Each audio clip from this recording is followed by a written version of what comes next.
4 people died in Calabria, Italy, from carbon dioxide inhalation on Saturday after they tried to save one another from the fumes given off by their homemade wine.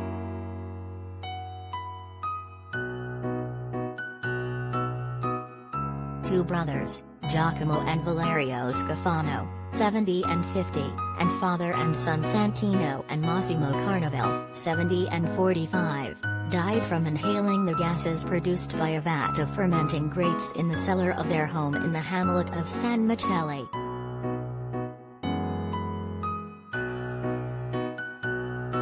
Police say the family had gathered to stir the wine and transfer some of the homemade alcohol into a set of oak barrels.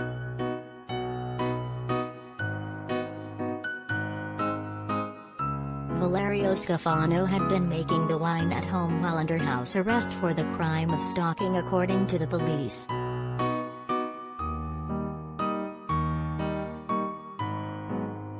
It is unknown which member of the family was first to enter the cellar, but all 4 of the men were found dead underground by emergency services.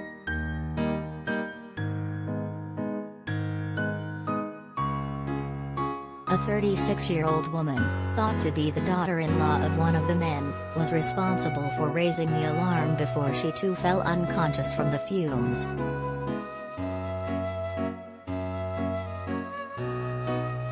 She was resuscitated at the scene by firefighters and subsequently transported to hospital where she made a recovery.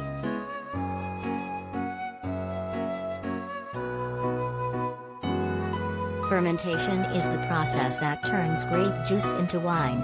Over time, yeast consumes the grape's natural sugars and produces alcohol, along with a considerable amount of carbon dioxide.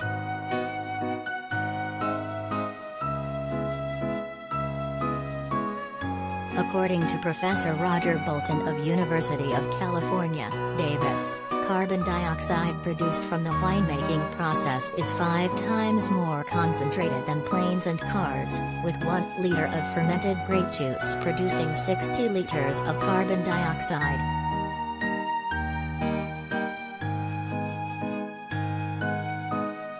The carbon dioxide fumes sink to the bottom of confined spaces and can be extremely dangerous as they are colorless and odorless, meaning inexperienced winemakers, particularly those who make their own homemade wine, can be easily caught out.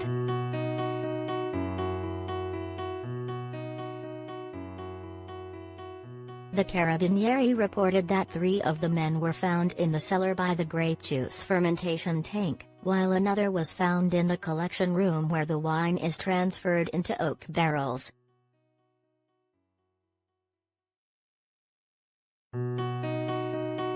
Carabinieri Captain Marco Padua said, "According to our findings, one of the men lowered himself into the cellar to decant the wine and passed out, before explaining the other men had gone down to help before succumbing to the same fate."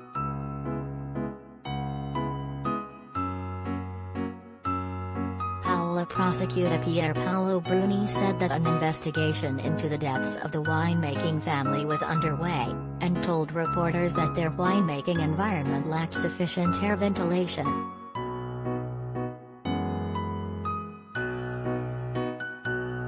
The mayor of Paola, Roberto Parata, on Saturday said that the town, with a population of just 15,000, felt a collective sorrow as a result of the events.